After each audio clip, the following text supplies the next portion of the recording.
Welcome to the show. I'm Veronica Newfer. If you don't want to pay more taxes and you don't want the government to tell you you're not allowed to own a gun, you might want to be involved in the Yamhill County Republicans.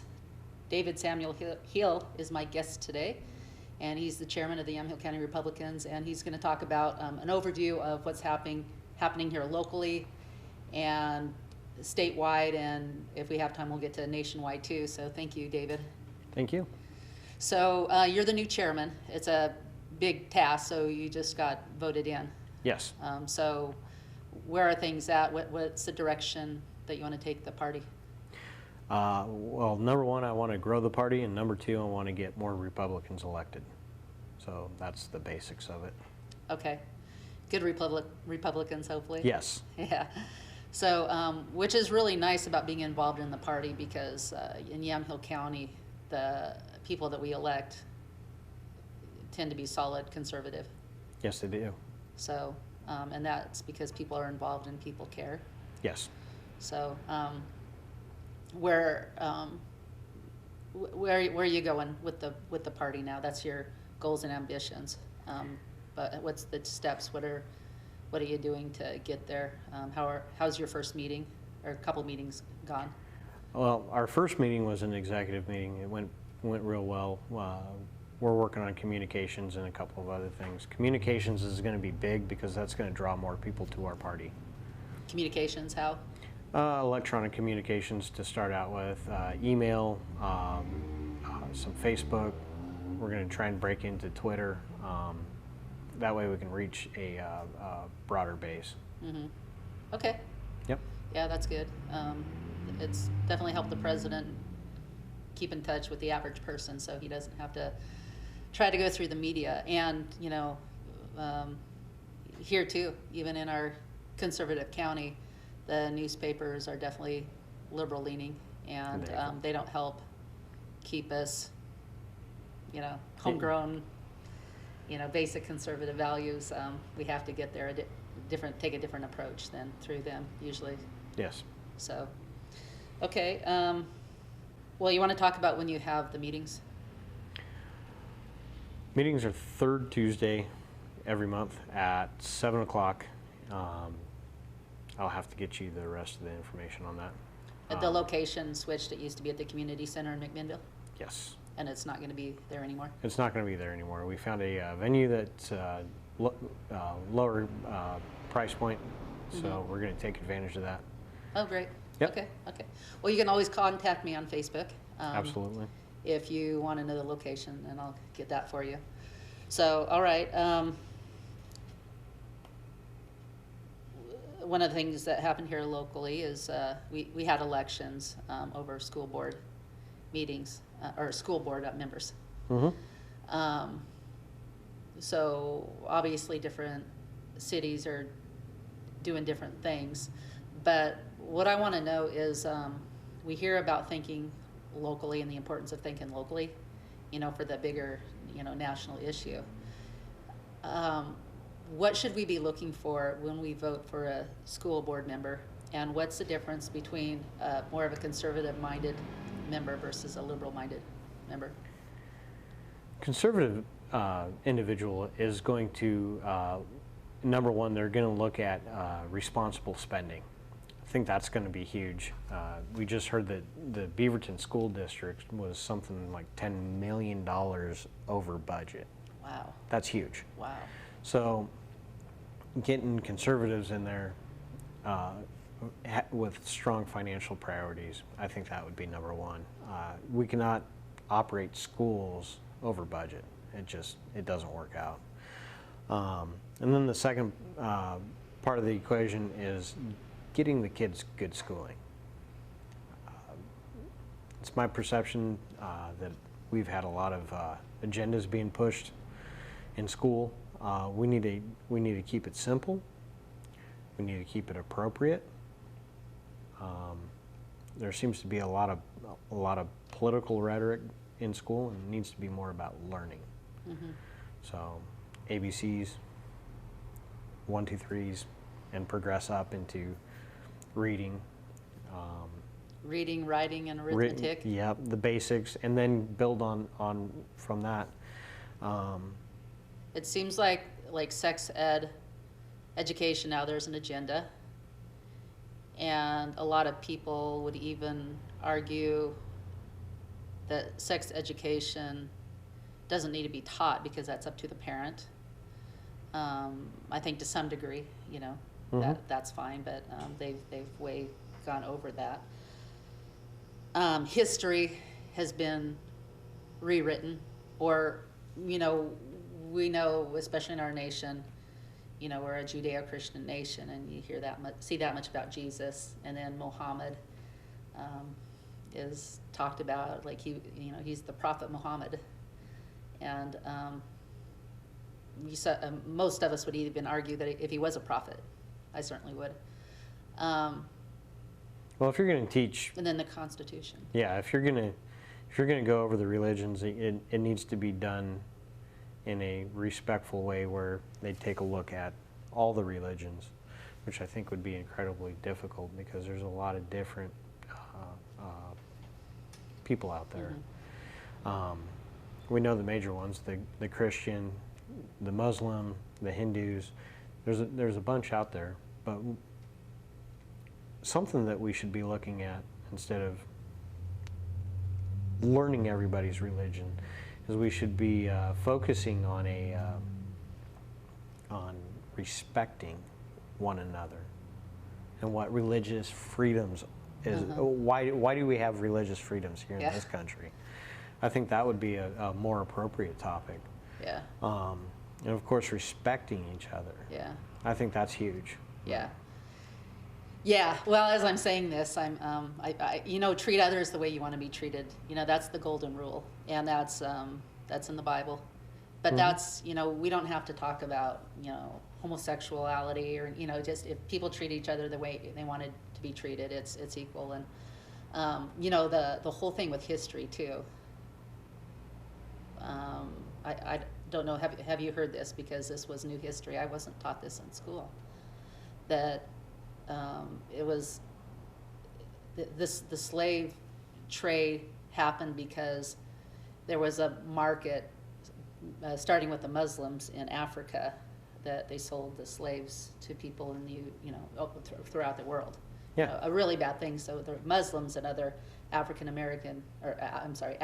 there that got involved in that for finances, and then eventually it did wind up ending due to the Christian priorities. A lot of Christians obviously did bad things in history, but these type of things aren't taught. This is real history. It is real history, and they like to blame the Bible or Christians for slaves, and it's like that's wrong history. Well, the Egyptians had slaves to build their pyramids. Yeah, I mean, it's been throughout history. We had Irish immigrants that were slaves. We had Chinese people that were slaves. We had the Native Americans that we ended up enslaving, and it's not just we. It's the French, it's the English, it's the people who came over here who had power at the time. Absolutely, we are not looking at where we were in history and where we're at now. Yeah. Because where we're at now is much better than where we were at then. And I would have never known about the history of the slave trade from North Africa, that was coming out of North Africa, except for I did a real intense study on the USS Constitution. Oh. And that was an amazing study, and the campaigns against the Barbary pirates and more. It was a very enlightening study to look into that. Yeah. So. Yeah. Well, and you didn't learn that at school. You learned that by your own study. By my own study. Yeah, and I did too. I think I actually had a guest on that I talked to one time, and he happens to be an African American, and he taught me a little bit about some of that history that he knew. But so I guess the point is here, back to politics. When we talk about school board members, a conservative approach would be, let's just kind of look at the truth. Let's look at the whole picture, and let's try to make sure the kids are getting what's right. instead of these agendas. Yes. You know, and a more liberal approach would be kind of the status quo, and let's raise taxes because we need to continue what we're doing. And Yes. we need to, okay. So anyway, the school board members, we need to be, you know, on top of that and elect, you know, the right people. We need people to step up to the plate too, that are, you know, hopefully conservative minded, truth minded, and to run. I think instead of making vaccines mandatory, make vaccines safe so people are not questioning whether or not the vaccines are safe. That way it would be easier to sell people That's a good, getting vaccines. yeah, there we go. That's a really good point. Make it safe so people actually will stand in line and we'll want to get it. Yeah, Yeah. absolutely. Don't, you know, hold companies accountable that do bad things. You know, Can you give an example?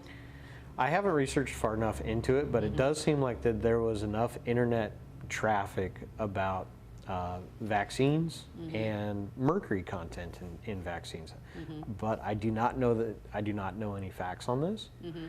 But like I said, it was a significant internet event that did make a reasonable claim that their vaccines were causing, I believe, autism.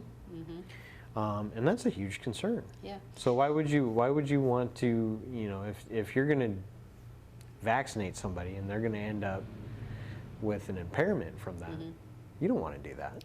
Well, you know, why would we ever trust the government on anything? You know, we're supposed to be free people. We're not supposed to trust the government. It's a dangerous fire. I mean, our founding fathers warned us, you know, don't trust, you know, we need to, because that's how we stay free. You know, the GMOs, for instance, genetic modified, you know, there's a lot of health problems that are coming from animals, well, that have been vaccinated too, for that matter, but, you know, GMOs. And that apparently, it's legal and endorsed. And there, and what kind of nefarious people that have, you know, have issues are creating this vaccine? They might be fine people, but they might not be. So why would I want to have that in my bloodstream? True, but I mean, I think it circles back around to, if you're going to legislate something, legislate it so that it has to be delivered in a safe way. And at that point in time, who's gonna want to say no? Yeah, yeah. If the government showed itself trustworthy, then I would trust that too. But now that I'm older, I kind of look back and go, I don't think I want, you know, I don't think I would have ever put that in my body or my kids. Yes. If I would have known. Well, do you want somebody in charge of your body that cannot handle managing their own money? Well, it's not their own money, it's actually the citizens' money, and they're mismanaging the citizens' money. And that right there says, if they're not willing to do a good job at that, are we supposed to trust them managing our health too? Right. That doesn't make a lot of sense to me. You know, it's interesting, like this liberal agenda about mandatory vaccines are the same liberal agenda where the woman says, woman's right to choose what to do with my body, you know, and the same people. It seems very contradictory, doesn't it? Because in one aspect, it's my body, my choice. In the other aspect, it's not. It's your body, but not your choice. It's very contradictory. So. Yeah. Let's be consistent here. Okay, so where does that stand right now in the legislature? Do you know where it's at now? I do not know where it's at right now. It's a revolving door that. Bills. The one thing that I've learned in the last couple of years is that there is no bill that is truly dead. The last legislative session, we watched a gun bill die in committee because it was not carried forward. And the very next day, somebody gutted it and stuffed it into another bill. So, and that's, you know, somebody coined that bill a zombie bill because, you know, it came back to life. It came back to life as a different bill number, but it still came back to life. That's why you can't trust the government. We can't. I mean, they're hungry for power. They're hungry for money, you know. Well, it's interesting that you say that because we voted down the gross receipts tax, and yet gross receipts tax has gotten pushed through the legislative assembly. So we voted no, but then they Bring it back. They bring it to the floor, and now they're going to force it upon us. And not only that, but the driver's licenses for illegals, we voted no on that. A huge number of us voted no on that. And they're looking at pushing that through on us. And that's absolutely unacceptable. And so how about gun control? From what I understand is that the gun control measures are dead at this point in time. That's what I heard too. But, you know, it's not over until it's over. So are they going to gut and stuff that into another bill somewhere else and try and push it through last minute? So this vaccination thing, just back to that, if that passes, what does that mean? From my understanding of the bill is that you will be required to vaccinate your children or they will not be able to go to school. That's my basic understanding. Where you can't sign a note saying I have a religious opposition to... Yeah, the religious opposition, I guess the liberals would want to call it a loophole, that will no longer exist. So, and I think that that's unfortunate. I think as mankind, we were given this level of intelligence to create vaccines by a greater power. You know, it's a blessing that's given to us. How that blessing is used, that's up to the individual, and I think it should be up to individual choice. Anything else you want to talk about as far as the state issues go?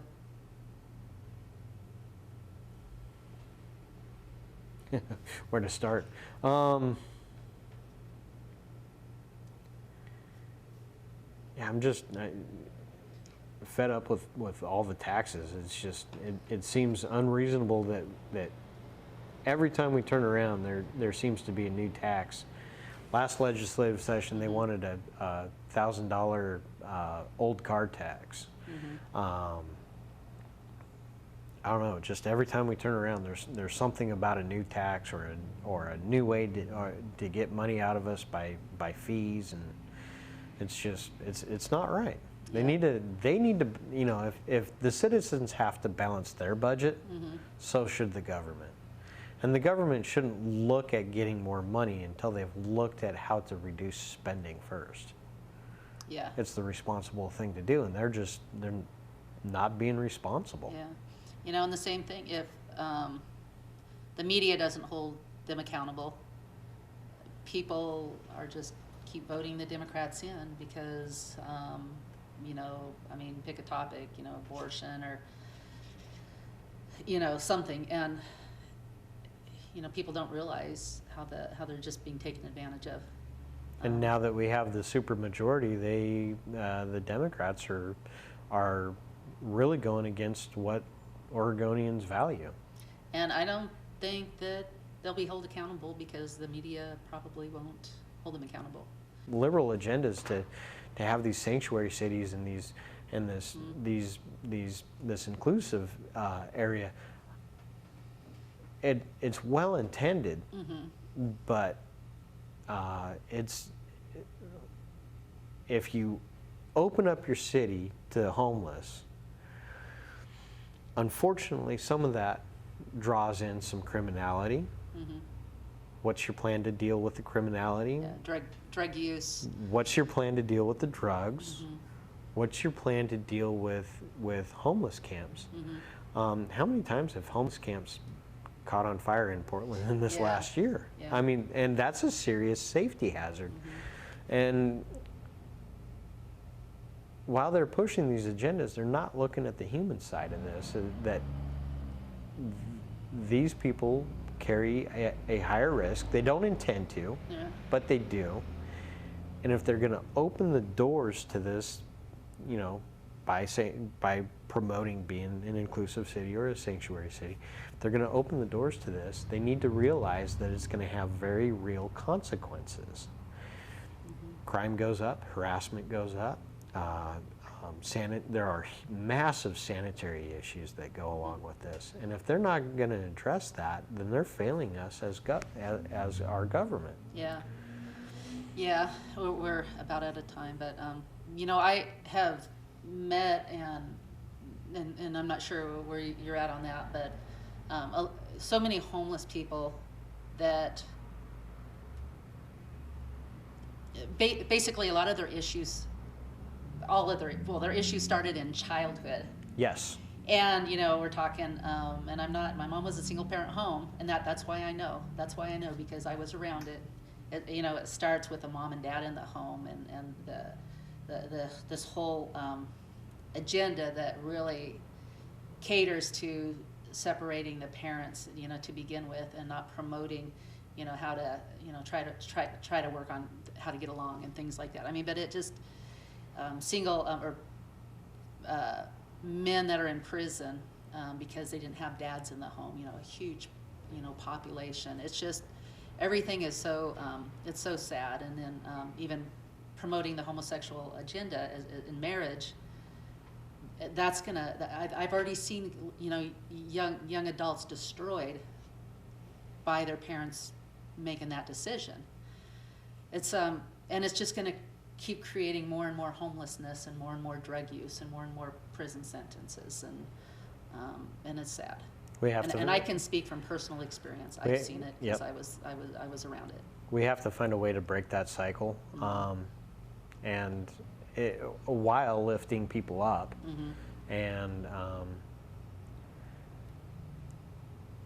yes, single parent families run a higher risk of being economically challenged. That's a fact. Children who are raised in single parent families have a higher chance of going through a divorce themselves.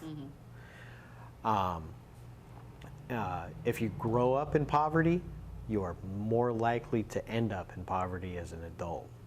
These are horrible statistics. And then also, if you look at it, most of the individuals that are drug dependent, those people, you're going to find that a large number of those are trying to cope with abuse, with the pain of abuse and the pain of other things that have either happened in their childhood or early adult. The foster system. Yeah. That story after story I've heard breaks my heart. Breaks my heart. Yeah, it's sad. It's sad. So as you look at the homeless issue and the drug issue, you know, our civic leaders, as they are elected, need to be people who are going to be thoughtful in the way that they approach, not only treating people with dignity, but if we're going to open up our doors and invite these people to our cities, we already have them here. If we're going to invite more, how are we going to deal with that? What is the appropriate way to handle these situations when they arise? So when the righteous rule, the people rejoice. When the wicked rule, the people mourn. We have become a mourning society. It's a lot of tough issues with a lot of people because just everybody, you know, there's a lot of madness, you know, in this world. So, you know, that's why I'm a conservative. That's why I'm a Republican, and that's why I believe that it is good to have God and prayer in our county, and I'd like to see it back in our county. It's a shame that it got taken out of our county. You're talking about our county commissioners? County commissioners. Yeah. They, two of them kicked God out. Two of them kicked God out. So you know, stand with Mary Sterrett. Unfortunately, I just had to let that out. We're out of time. So the third Tuesday of every month, go to Republican meeting. If you share any of the conservative values and you want to make a difference in our local county. Thanks for tuning in. Thank you. Have a good week. Bye-bye. Inspiration. Arts and crafts. Health and wellness. Communication and information. We're here to encourage and inspire you. You have a gift? We know you do. And so do we. Whether you come in to look by or want to promote your gift, we invite you to come in because when we're working together, we can accomplish great things.